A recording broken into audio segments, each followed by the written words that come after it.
Welcome, everybody. My name is Liesl Fenner. I'm the Public Art Program Director at Maryland State Arts Council. Welcome to Memorializing the Moment. I'm joined by Susie Leong and Elizabeth Galaresi, public art consultants here in Maryland, and we're so glad you can join us today. Just a few quick announcements. To navigate to other sessions occurring during this time block, just click on the upper left-hand corner where it says Schedule Session 1 of 4, and a drop-down menu will appear, and you just click on the session you'd like to go to during this time slot. Feel free to interact with the presenters. Feel free to interact with each other in the chat box. We also have the Ask a Question down at the center of your screen. As questions come up, feel free to just pop them in there. After each presenter will present, we will go to Q&A, and we'll also bring in Ryan Patterson, our Public Art Project Manager at Maryland State Arts Council. We're limited to 4 video feeds, and the PowerPoint takes up 1 video feed, so we couldn't bring Ryan in right at this time. So let me advance the slides here. So we're beginning each of the sessions with a land acknowledgement statement. And if you haven't attended any of the previous sessions, this is what we're practicing for each of the Maryland Art Summit sessions. It's a simple, powerful way of showing respect and a step towards correcting the stories and practices that erase Indigenous people's history and culture, and toward inviting and honoring the truth. Every community owes its existence and vitality to generations from around the world who contributed their energy to making the history that led to this moment. Some were brought here against their will, some were drawn to leave their distant homes in hope of a better life, and some have lived on this land for more generations than can be counted. We acknowledge we are standing on ancestral lands, and we honor the thousands of enslaved Africans whose lives were physically and spiritually stolen. We pay respects to their elders, past and present. So I just want to preface our discussion with some thoughts about memorials. Memorials are really about an experience for the viewer, both in the present time, past, and looking into the future.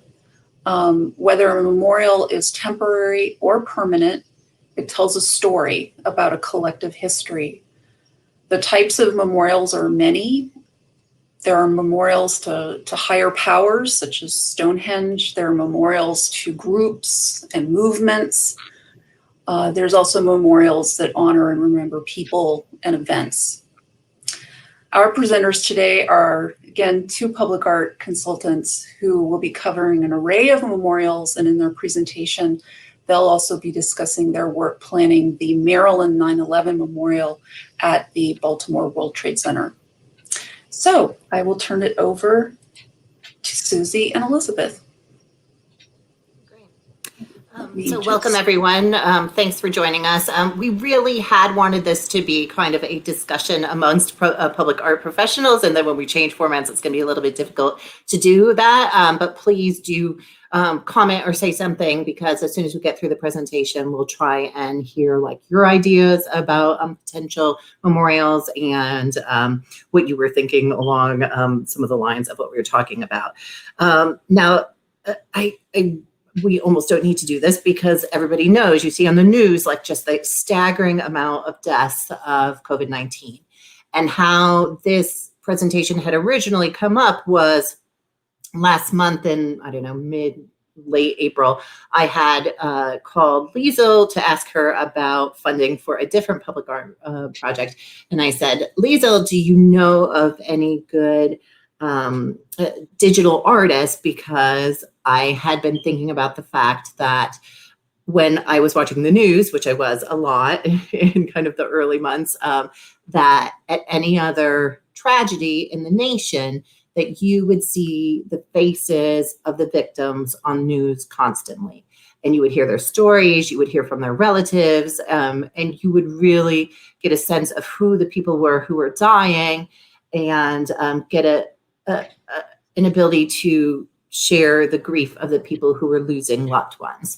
And I personally had someone die in my family this past summer, and it just really struck me how much support you get from your friends and your colleagues and people who know you that say, give sympathy and really reach out to you.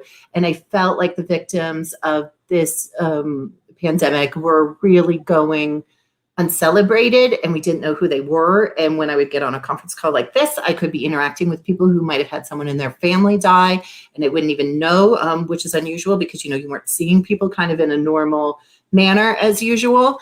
And so I work with several districts, arts and entertainment districts. And I had talked to one of my districts, Silver Spring. I'm the arts coordinator for that district. And I had talked to someone over in Silver Spring about the idea of starting a memorial. And my original idea had been because everyone was stuck at home at the time, that it would be nice to pair up families with individual artists who were also stuck at home, and maybe we could pair them together and they could do some kind of art piece to honor the lives and the personalities and really reflect that of individuals.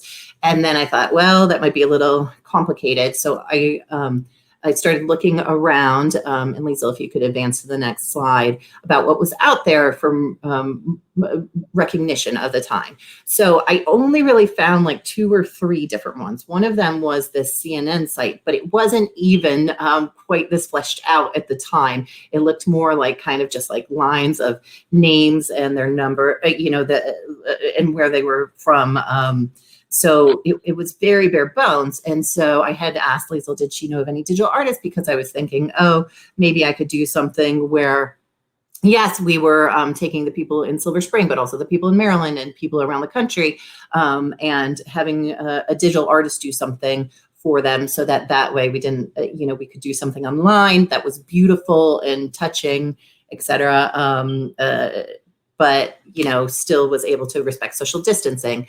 And at that time, because it is a cultural district, also I thought, well, something like the projections that we'll show you later on would be very good to have in the district, so people could have a means of, physically seeing something, but wouldn't necessarily cause people to congregate, that you could see kind of like driving through the district, etc.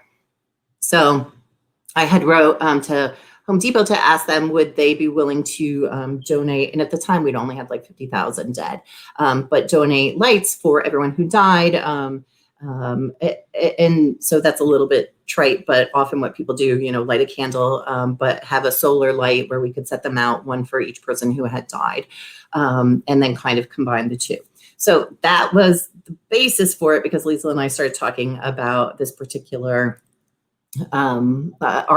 Susie's and my experience with the 9/11 memorial. And so that's why we decided to do this presentation. Liesl, could you switch to the next slide, please? So towards the end of April, there was this question out there that came from the Washington Post of what the COVID-19 memorial would look like. And my own experience with, the possibility of suggesting a memorial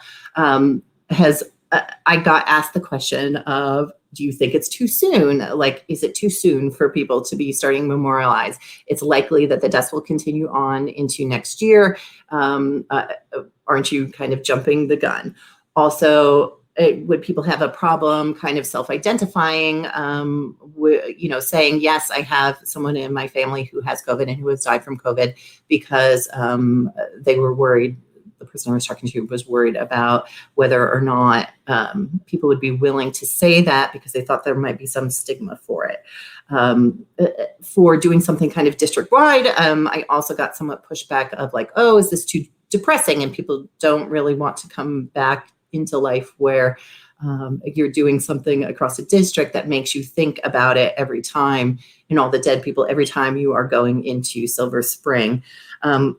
Also, of course, we had the issue of funding, and I had already been, having trouble asking for money for another public art project I had going on at the time, and that it was potentially insensitive to be asking for money for public art when so many people were suffering during this time and needed help financially, and maybe that wasn't a good means of spending money. So that, of course, is kind of leading into the political nature of things.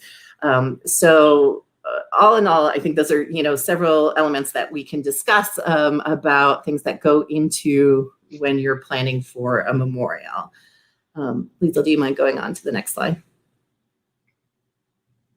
So just this past weekend, the New York Times ran a list of just 1/10 of the names and a little bit of bio of listing all of the dead. And although we hit the mile mark of 100,000 this week, this list is actually only 1/10 of the names of the people who had died. And I personally feel like there has been a big shift this week where, before there really was not as much attention on the individuals, and that this list has really kind of brought us forward into another state where it's becoming that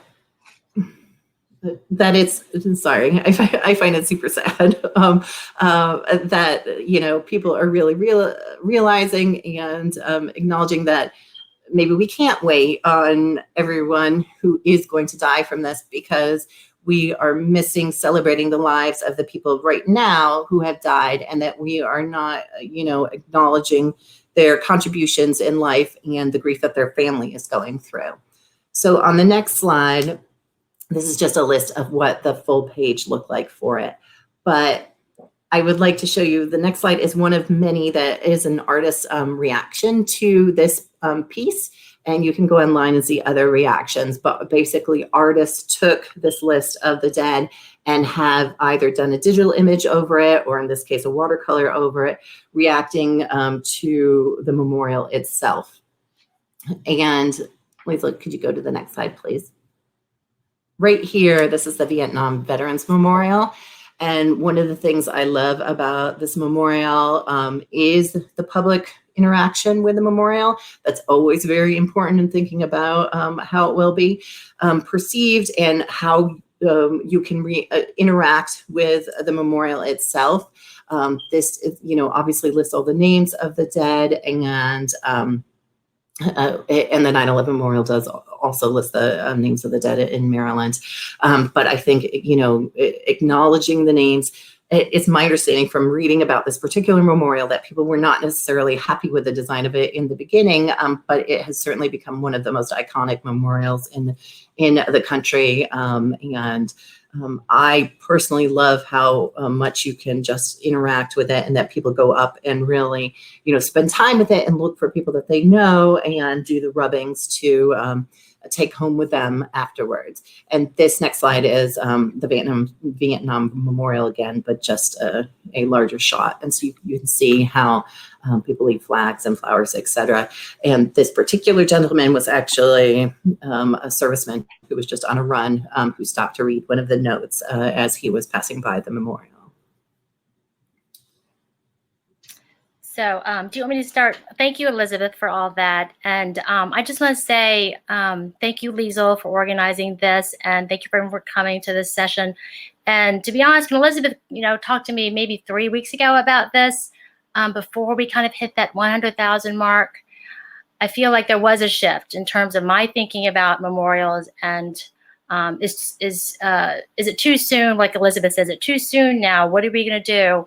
But at the same time, I think this situation we're in now is very different than other memorials. Like 9/11 had a set, beginning and end. We knew, when everything happened, whereas we're still in the middle of this. So, and we don't know how many more lives we're going to lose by this. And it is all very set. And the people who are being lost are those who many consider disenfranchised. We've got incarcerated people, we've got elderly, we've got immigrants, we've got service workers. So it's a little bit different. And I think this AIDS quilt actually is kind of, so I've heard now like parallels to the whole AIDS situation, whereas we didn't know how many people were going to die from AIDS, which is this thing that happened, and this population was disenfranchised too. So this is a community project. It's like from 1987. I think it just found a permanent home. It's been traveling around. And it's an incredible community project where people, I think over 30,000 people participated in making these panels, and there are about 50,000 panels with over 100,000 names in it. And it's just this stunning memorial that shows the magnitude of how many people we lost, but also is very specific about people. And I think that's a very powerful thing. The same with the Vietnam Memorial. If you look at an aerial view, it's a very striking memorial. It's such a long piece. You walk along, you can just feel like this presence of walking along all the names. So you've got both the individual rubbings, you can rub a name, but you can also see the magnitude. And so I think that's why they're so moving to us. So I think go to the next slide, Liesl. So this is a quilt that Governor Cuomo had put together of masks that were sent in or used by healthcare workers, et cetera. And one of the masks was actually from a farmer in Kansas who had sent it in to Governor Cuomo, who said, your state needs this more than I do. And so they had this quilt made. And so it was one of the earliest, I think, pieces of kind of,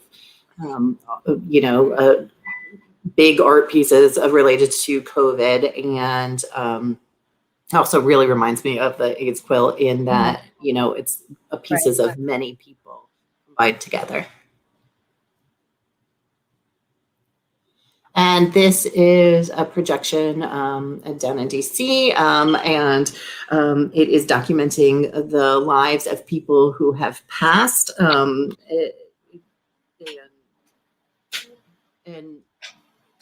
I think it's very beautiful and temporary, but also, possibly has the potential for causing people to congregate when you're seeing it. So that is something to keep in mind. But projections, if you want to go on to the next one, Liesl. Projections and temporary pieces are great because you can modify them, you can add more names, you can change them a little bit to reflect things as they go along. And this piece was one from City Lights that Ryan had been involved with. So he might talk about that a little bit when he gets on to the end, after our presentation. Susie.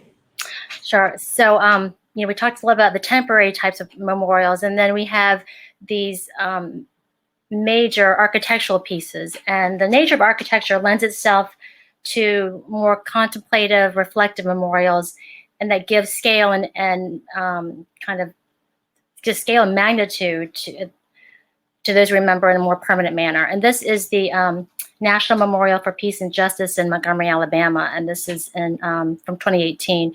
So this is just a stunning piece of architecture that creates an environment for people. So that's you go from like projections to go to this. So these are just different ways people can do memorials, but this is a much longer term project than what we saw before.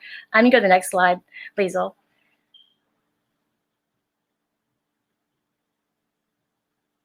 And this is the interior, an interior shot. It's a very large memorial. I actually never been there in person. I'd love to go and see it.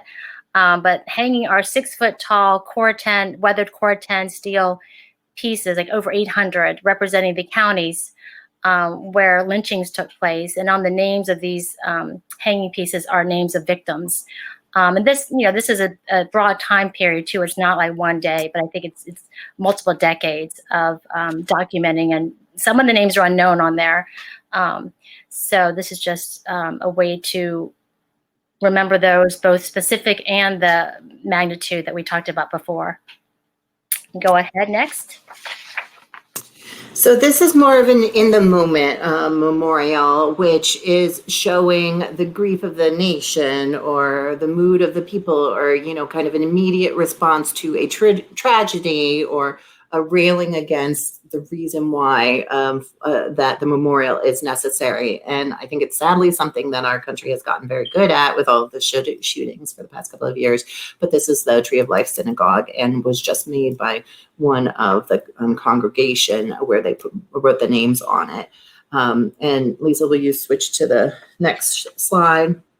I also think these in the moment memorials are, a time for the people to rail against what's happening in the country. So this particular one is a memorial to George Floyd, who was killed earlier this week. And I think that there are some other pieces that you might want to go online and look at for him. But, it allows us to show solidarity and show our grief for a situation and the people.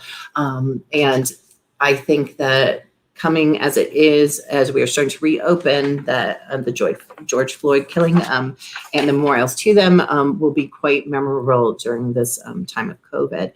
So I think it shows our sympathy and our indignation. This next piece is one that is in Flushing Meadows in Queens, just going in this week. And it is a memorial to all of the healthcare workers and the victims of it. And it was being installed with a spray gun. And if you go online, there you can watch like a video of the artist doing the installation of the piece. This piece is from California. It is not, so much a memorial as a piece of public art. But again, I think just captures the moment and what we're all going through. It is a beautiful mural that really speaks to our life during COVID. So this is actually a slide. I did a presentation a couple of years ago in Annapolis on placemaking, and this is the actual slide. And I'm looking back at it, and I thought, and the first thing I had on there, purposes of public art and placemaking, and the first thing I have is commemorate. And then I kind of went down and kind of picked examples in my presentation of different public art pieces that did all these things: animate, educated, reflective, navigate, all these things. And then, I'm looking back at thinking about memorials this week, and I could see where, memorials could do several of these things. They could commemorate, they could educate, they can even navigate. I mean, this piece actually is in Boston, and I think it creates, it's right in the center of the city, and it creates a path and a colonnade. And it's reflective. You can identify an area as well, beautify, engage. So, memorials can serve a role inside of a city, it can serve a role outside of a city, but it can definitely be a part of our built environment that's meaningful. So you can go ahead to the next slide. And then I was just thinking more about public art memorials in general, and just some thoughts of mine. I wouldn't call myself an expert on public art memorials, but having gone through one for the state, I had some thoughts on it. And so we kind of went over this, that they provide a way for the public to have both a shared and an individual experience. I think for those of us who didn't lose someone directly in 9/11, or didn't lose someone directly at a shooting or in COVID, that being able to experience a memorial where you see these are specific names, these are specific people, they have stories. It's meaningful to both people who are close to the people who are lost, and also people who weren't, who maybe don't understand the magnitude of what has happened. So I think that's important. Preserves our memory. And these days, the memorials have kind of evolved over time. I'm not going to go through the evolution, but as Liesl said, beginning there was Stonehenge, there was kind of memorials to spirits and things like that. Then we've had these memorials where we have individual colonels and army and that kind of types of people, and now we're kind of moving towards memorials that are more focused on preservation of memory, and also focused on people, specific people. Both, mostly I think memorials are for the living. So I think that's kind of a shift that's happened over time. And as you think about a project or public art project, be it temporary or permanent, the goal of your project will help you determine what kind of artists you're looking for, and what shape, and what kind of materials, and what kind of funding you're going to seek. Next slide. Let's see. And so here, here are some of the goals that you might think about in terms of thinking of your project. Are we going to commemorate, remember? Are we preserving memory? Are we going to document specific names? Are we going to provide something to educate current and future generations? And for me, it's so interesting when, I forget that my children weren't born at 9/11, and for people not to know what that was like, it's just kind of strange to me to think I have to educate my children about 9/11. So I think that's what memorials are important and what they can serve a purpose. So I've taken my kids to both the New York Memorial and the Maryland Memorial, and it's just a way to teach our future children and generations. And then also memorials have a purpose of they can provide warning, provide like how can we not do this happen again? How can we be prepared next time? What happened here? Why? And what can we do? And how can we do better next time?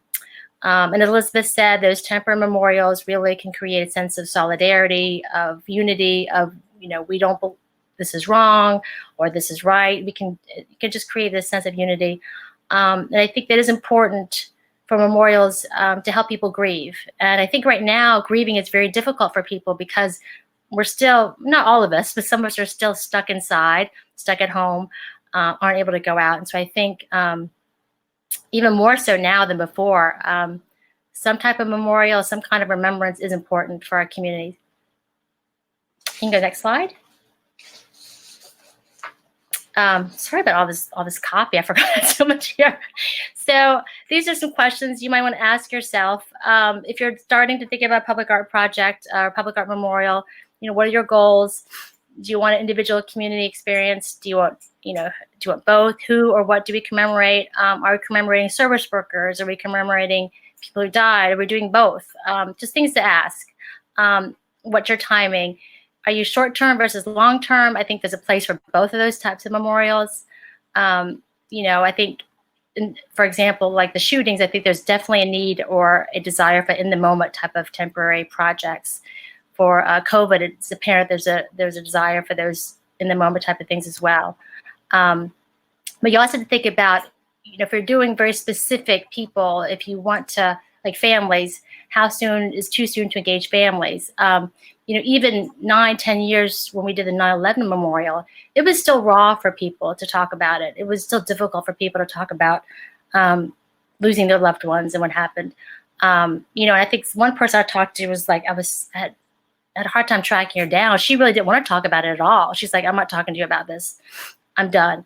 So, just think about those things happen. Where is your funding coming from? You think about, is it government funded, which could, open up a whole can of worms. Is it privately funded? Those are just things to think about. Is community engagement important? The AIDS quote had a huge community engagement component to it. Do you want people to participate? And then also, who's going to be part of your project in terms of providing guidance and input? Committee members, advisors, family members, organizations. Those are just some of the things that, we discussed when we were planning for the 9/11 memorial. Next slide. And so here we talk about, New York definitely has a 9/11 memorial, a very permanent one. But 6 months after the events, we had this tribute of light that came up. And so here's an example where we have both a temporary, in the moment memorial, and then we moved on to a more contemplative, more kind of planning-oriented public art piece. That's both the museum and the memorial in New York City right now. So this goes on. I guess this was on for a while, and then it just comes on every year now for like a day on 9/11. Next slide.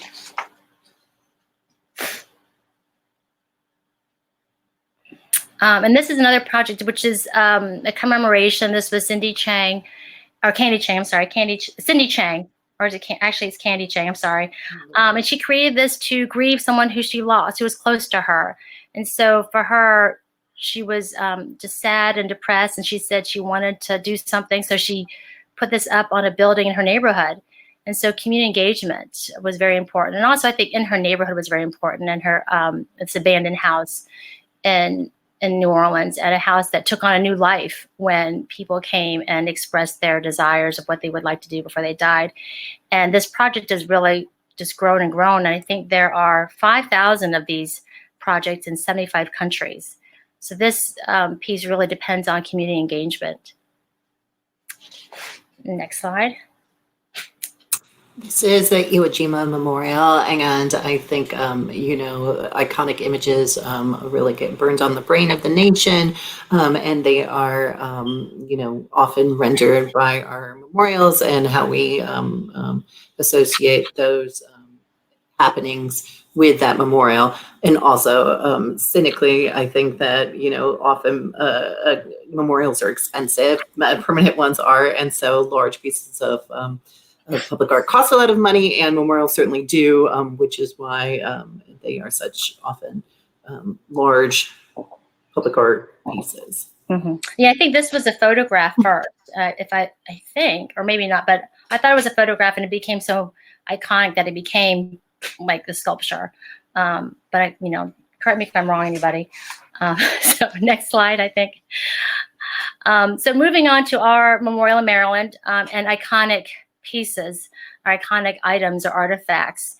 And after 9/11 happened, as many of you know, and they were clearing away the wreckage of the Twin Towers that came down, you kept seeing these emblematic or iconic pieces of steel that were kind of coming out of the earth and just kind of symbolized resilience and strength and all these things. So you saw around the country, different communities where these people were getting what they call, these artifacts from the Twin Towers, and creating some impromptu and some more permanent memorials. And so in 2010, Governor O'Malley decided that they wanted a memorial in Maryland to honor those from Maryland who died during the attack. On the anniversary. What's that? On the anniversary. He decided in 2010, and then he decided he wanted to have the memorial done by the 10th anniversary. So he gave us less than a year to do this, which was very challenging. And the decision was to place the memorial in front of Baltimore's World Trade Center, which kind of got a little confusing for people. But anyhow, Baltimore has a World Trade Center, and these artifacts are from the New York World Trade Center site. So you can go to the next slide. And so in late 2010, Baltimore architecture firm Ziegler Sneed was selected to create the memorial around these steel beams that were basically handpicked by a committee that Governor O'Malley had put together, and they went to New York to find a piece.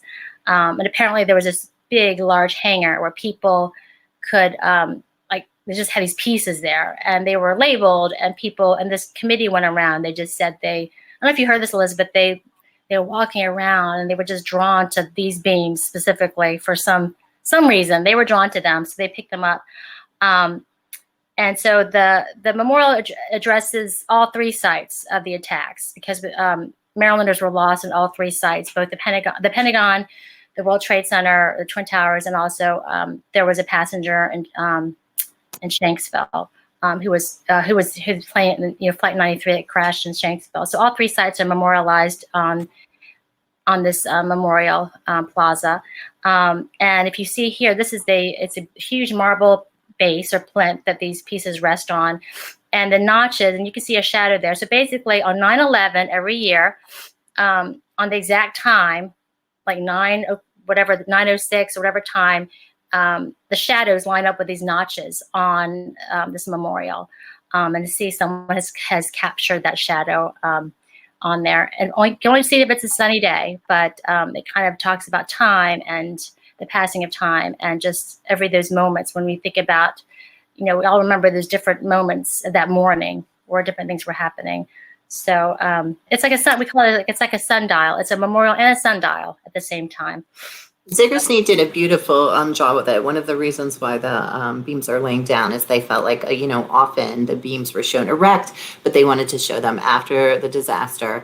And they were very worried that the times wouldn't hit exactly, and did calculations, and then found a mistake at one point and had to redo the calculations, so they would have been off. But it is very moving to stand there on the anniversary of 9/11 and see the shadow come across the plinth and mark the timeline as the time actually happens. And what's interesting also about Ziggersnee was that we had initially had done a call for qualifications. And Elizabeth wasn't on the project at the time. So we just asked artists to send in qualifications, and Ziggersnee came in with this proposal, this exact same proposal, just send it in. And whenever an artist does it, I'm like, gosh, that's really ballsy. They really got guts, because it could go in your way. It can also blow up in your face, because the committee hates it. You're just out. You're just, out. But they like the idea. And I don't know if any other applicant actually sent a proposal in, perhaps. But I remember when I called Steve Zigger, he actually, I think he screamed on the phone. He was so cute about it. He actually did a little woohoo on the phone. So anyhow, so that's just a little side note that they had sent in their proposal from the very beginning, which was a really great thing they did. So next slide. And then this, well, do you want to talk about this one? Sure. So when we were planning for the memorial, there was a lot of discussion on how we were going to group the names, and where we were going to put them in alphabetical order, where we were going to put them by site, etc. And we decided to do them in a cloud formation in case it turned out that someone had been born in Maryland, or at some point lived their life in Maryland, that did not live there at the time of their death, that their family still considered themselves as part of Maryland, that we would need to add. And Susie and I were on site when they were blasting the names in that day. And Susie actually noticed, because she had looked at the design, and you have to check the spellings of the names and all the details a million times when you're doing a public memorial. And she was like, isn't there supposed to be a name over here? And it had dropped off the rendering. So we almost had a name missed. This is what, a week before the unveiling, and then really close. The engraver, he's a sandblaster. He's booked months in advance. You can't get him to come back, because he's one guy who does everything on the East Coast. And so, and he looked at me, he put out a cigarette. He's like, can you check the rest of the names for me right now while you're here? So that was,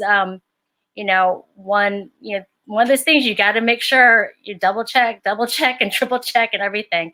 And luckily I was there on site, because it was on my original rendering that I sent over to the architects, and the architect was there with us, and he's like, oh my God, it's somehow, I guess when he pulled it, it didn't grab that one name. So, it's always good to have second, third, fourth pair of eyes, check your work always on those types of things. Doug Botner was the main architect on the project, and Ziggersnee was wonderful. They were incredibly dedicated and moved heaven and earth, as well as did Whiting Turner and all of the trades to get it done on that crazy timeline. Mahan Rifle, everybody, it was great. Next slide. So in addition to the memorial, they wanted to do an exhibit at the top of the world, which is the top floor of the World Trade Center. And it's this area where it's an observation deck, basically. So it's got these windows that go way, I don't know if it's all the way around, because obviously not, but it goes way far around. You can see all of Baltimore from it. And it's a pretty cool place to see the city. But they want to do an exhibit there, a permanent exhibit there, to honor those from Maryland as well. So part of my job was to basically get photographs of every single person we were honoring.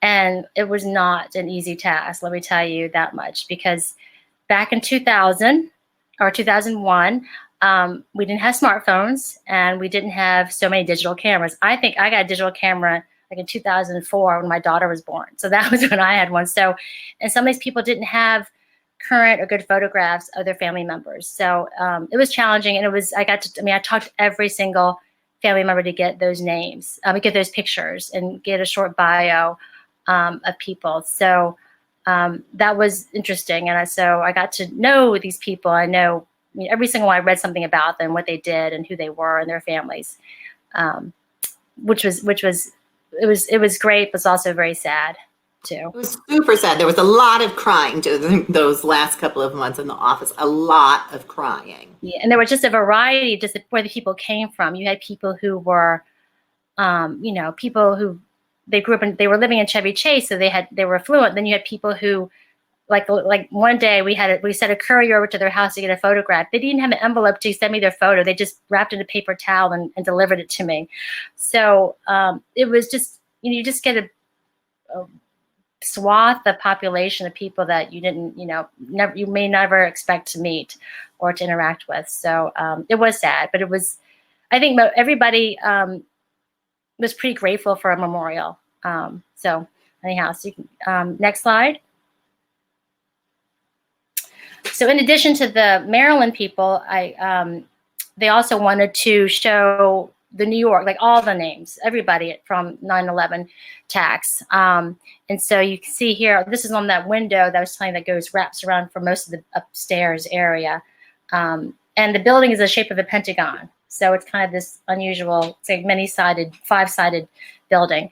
So these are the names, and these can be changed if needed to, but it's like film that's upon the glass. And these are the names in their alphabetical order.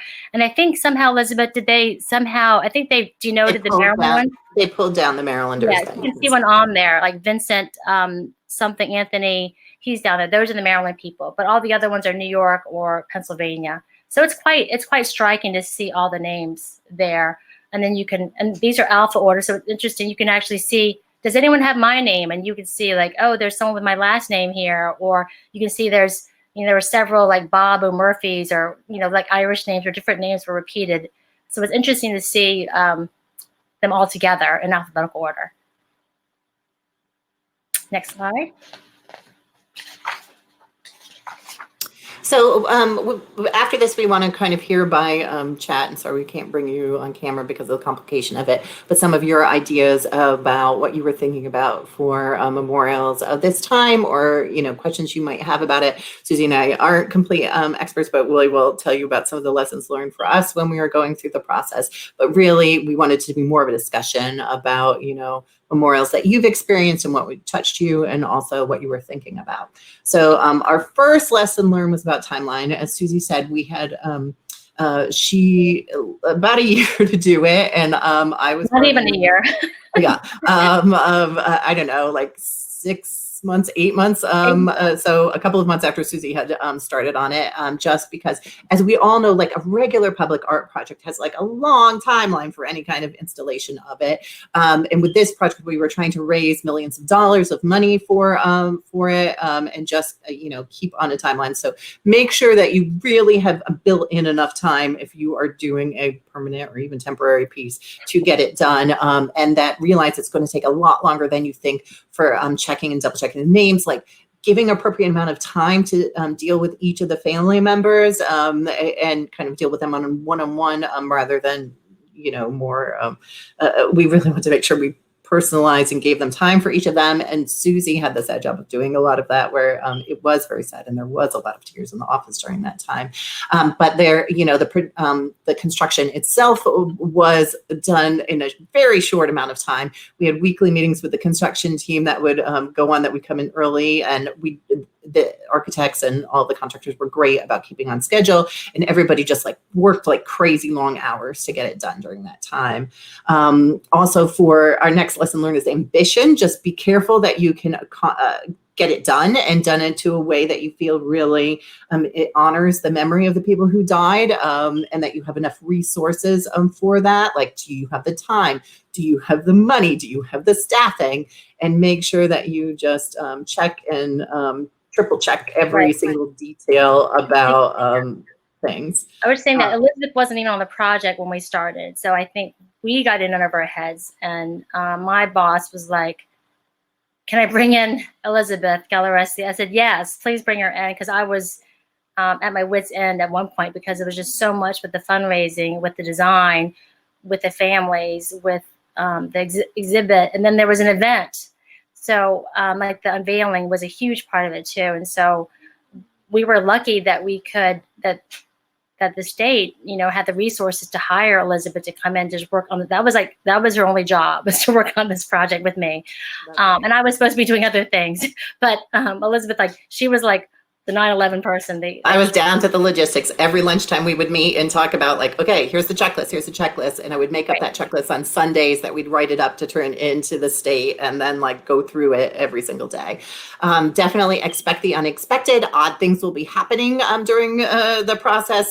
There'll be different circumstances for every family that you're dealing with. And you really need to take the time to connect with them and cultivate the relationship so that they are willing to work with you to give you the information you need. And remember, it's not the only memorial out there that they have to respond to. And it almost becomes, in some cases, like a full-time job for them where they are having to respond and talk about this, which they might not want to. And honestly, I remember one of my first questions just internally was, geez, do we need another 9/11 memorial? Because we had so many of them at the time. But going through the process was really just so emotional and hard, but a lovely, just so kind of joyous after it was done and healing. So I really love that part of it. Oh, sorry, I skipped ahead.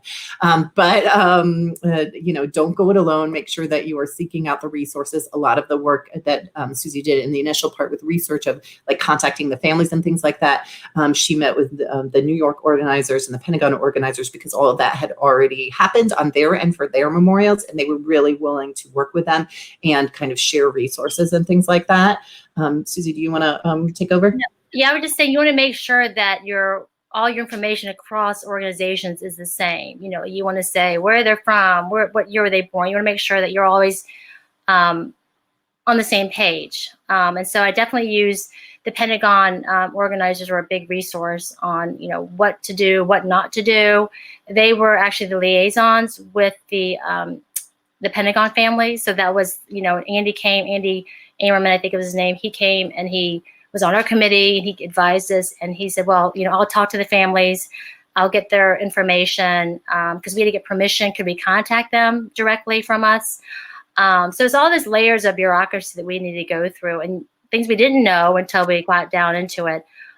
So I would just say, and that was a great resource. I could always check with New York. Do you have information about this person? And they would say no, and here's where you can go.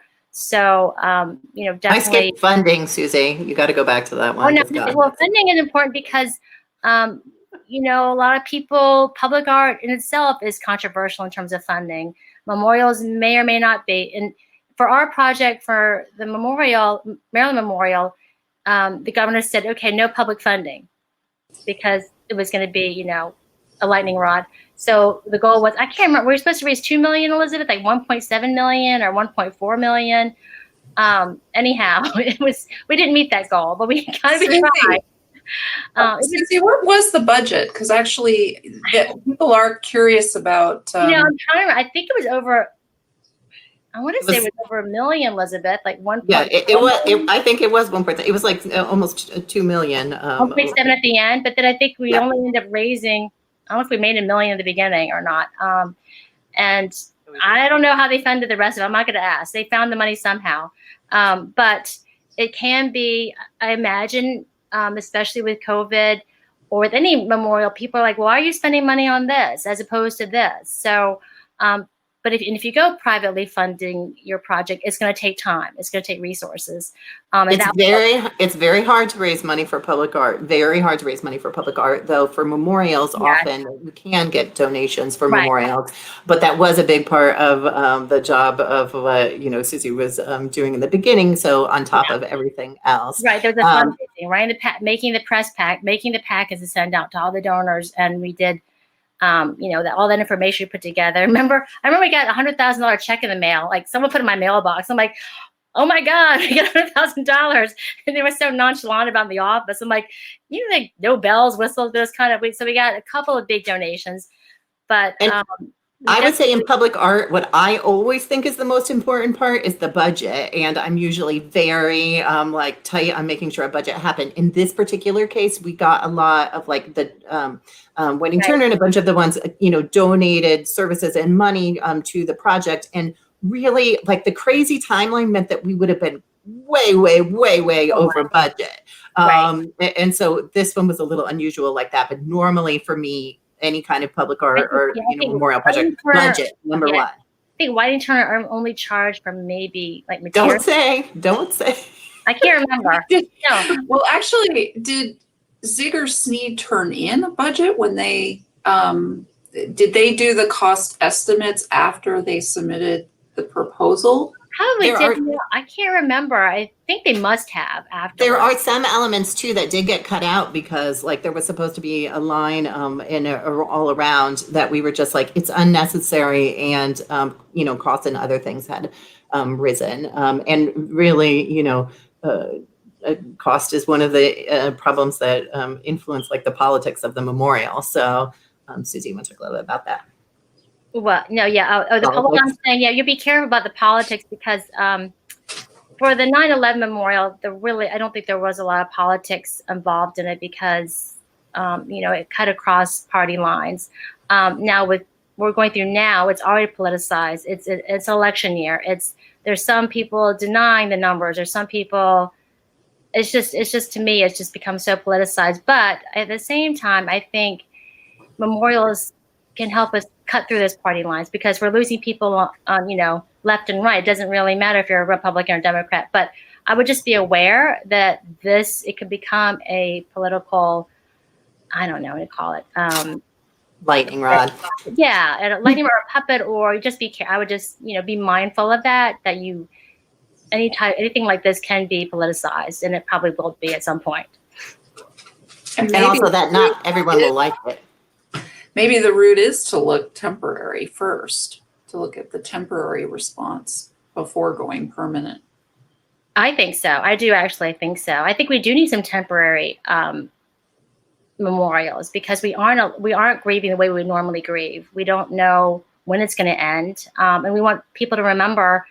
We want people to remember those who are lost. We also want people to remember that it's still going on, and we still have to be socially distanced. We still have to take precautions. We still have to be very careful about public health guidelines. So I think, that's important too. So we're talking about the rewarding part of the project. And as Elizabeth said, it was, I talked with Doug Bothner after we had done the project, and he goes, you'll never probably work on another project like this again, or I won't. He said I've never worked on a project where everybody had such a singular goal to get it done on time, and to do it right. There was no, I don't know what you call it, infighting. There was no, we went over budget because we had to. And so that was really nice about that. People all had we had this one singular vision goal to get it done and to do it right.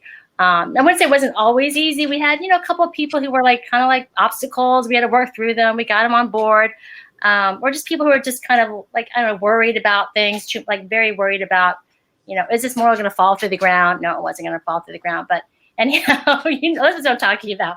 But it was, he's like, I've never worked on a project where the contractors were so, we had the top guys on the project. We always have the big guys working on the project. And they were very involved and wanted to make sure it was done right. So it was rewarding. And I was like Elizabeth Cho said, do we need this memorial? It's been 10 years. Do we need it? But in the end, it really was something special for definitely those of us who worked on it. And I think the family members. And I still, when I go to Baltimore, I still see people touching it, looking at it. So anyhow, that's my thoughts on how rewarding it was. It was a very stressful year. Let's just say that much. And we'd really like to hear from the people about what you were thinking about, or ideas that you had. We've got a question here. What are the lessons learned from working on such a large scale permanent memorial that community members and artists might translate to more responsive in the moment temporary memorials? And you spoke about working with families and, the practical aspects like checking the names. What else might translate across scale from temporary to permanent? That's a good question. I would just try to get, people, more stakeholders, make sure you have people at the table, lots of people at the table to give input. Think about who are we commemorating? Because I've seen a number of things for service, like healthcare workers, and we're always cheerleading them and all. And I have a sign on my door for all of our delivery people and all the healthcare workers. And I feel bad that I haven't had anything for those who, we lost. And so I feel like if you have stakeholder, like as many different people who are affected, both who are working the front lines, who've lost some people, who are feeling the economic pressure of like losing their job. Maybe just having a dialogue with, different groups of people, I think would be meaningful for everybody, and maybe give us like a more rich type of experience. So that would be my thing, is to get as many people at the table from different groups to talk about memorials. And Kim Poole in the chat box said, network is your net worth. Absolutely. Hashtag public art. There was actually a comment from Ryan that Zigger Sneed won, even though the RFQ didn't request an actual proposal, because actually Renee Paichaki in her session the other day said, never send a proposal if they're not requesting it. They did. They did. They went on a limb, because I was like, wow, this is really gutsy. And like I said, you're either going to wow the committee or you're going to turn them off. So it did not backfire them at all. I think we had it back up, but it was pretty clear cut, if I remember. Although, I remember the session to pick them, and it went overtime than we anticipated. It went, like maybe an hour over time, because we were just discussing. But I think it was pretty clear cut that we wanted Zigger Sneed. They were local, which wasn't a requirement, but that was a plus, because we wouldn't have to pay them to fly down from New York or wherever.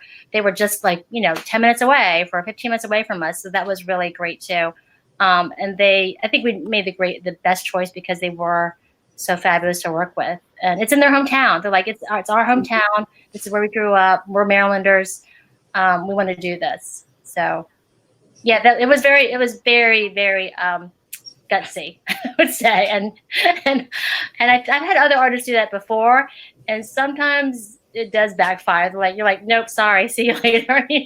When I looked at proposals that weren't asked for. Yeah.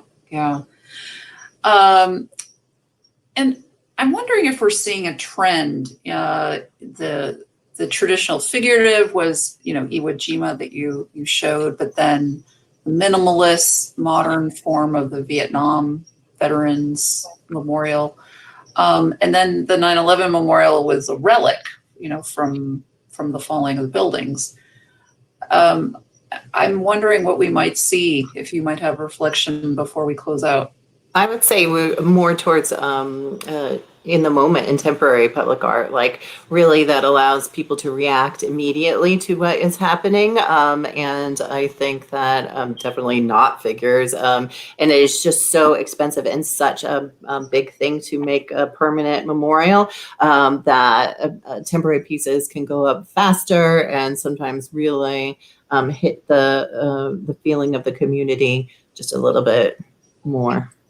Yeah, I don't know if you're asking whether you think of a permanent memorial might be more abstract or figurative, Liesl. Is that what you're asking? Or, well, if we're seeing any trends. Yeah, I think definitely memorials are tending to lean more towards architectural in terms of, but at the same time, I was looking at the images from the Justice Project, the one in Alabama, and they had this very powerful. I've not been there, but they've got this in addition to that very architectural linear, rectangular building and everything. They've got this area where they've got these figures. Did you see the slides for that? And that's very moving, and that's like wow, and of enslaved people, and it's just very moving in a different way. So I think it could be a combination. I don't know exactly. We'll see what happens. And the 9/11 Memorial in New York is pretty abstract. They've got the artifacts and things like that, but they've got those two big holes, like two big pools, like reflective pools or pools of water, which lend themselves to a lot of just thinking and listening and hearing. Yeah, experiential. Yeah, it's very experiential. Yeah, so I do think I think it's really important to have a piece that people can interact with. Yeah. All right, we're right at 4:15, so I want to thank you both for that extensive presentation. Thank you so much, especially late here on a Friday. And we have one more session at 5 o'clock. Ryan Patterson, our public art project manager, will be discussing a light project for the Station North Arts and Entertainment District in Baltimore. So we welcome folks to sign up for that on the Maryland Citizens for the Arts website. You will be sent a survey next week after this session, so please fill out your survey following the summit. And all of these recordings, again, will be on the Maryland Citizens for the Arts site as well. Thanks to Elizabeth and Susie, and we'll sign off. All right, thank you. Thank you, Liesl. Thank you, everybody. Thanks, Ryan. Thank you.